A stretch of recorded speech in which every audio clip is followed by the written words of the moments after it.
Popeyes kitchen. Popeyes কিচেনে দেখো আজকে আমরা মাছের ঝোলের একটা রেসিপি নিয়ে চলে এসেছি। এখানে মাছগুলোকে আমরা ভালো করে ধুয়ে পরিষ্কার করে নুন হলুদ মাখিয়ে নিয়েছি। এবার এখানে তেলটা গরম করে নিয়েছি। তেলগুলো মাছগুলো দেখতে পাচ্ছ ভাজা হয়ে গেছে। এবার একে একে মাছগুলোকে তুলে নিচ্ছি।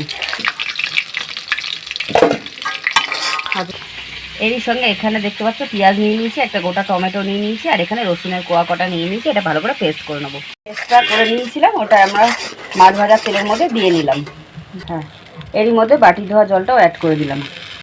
এরই মধ্যে আমি হলুদটা এখানে অ্যাড করে দিলাম। এর মধ্যে সামান্য একটু লঙ্কার গুঁড়ো অ্যাড করে দিলাম। এর মধ্যে লঙ্কা অ্যাড করে দিলাম। এরই মধ্যে একটু জল অ্যাড করে দিচ্ছি। দেখো ঝোলটা ফুটে উঠেছে। মাছগুলো এর মধ্যে দিয়ে দিচ্ছি।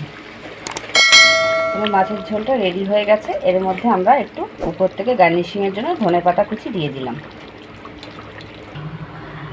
আমার এই কাতলা মাছের ঝালের রেসিপি রেডি হয়ে গেছে। আমার এই রেসিপি যদি তোমাদের ভালো লাগে তাহলে অবশ্যই একটা লাইক শেয়ার সাবস্ক্রাইব করতে ভুলো না। Popeyes kitchen. নমস্কার বন্ধুরা।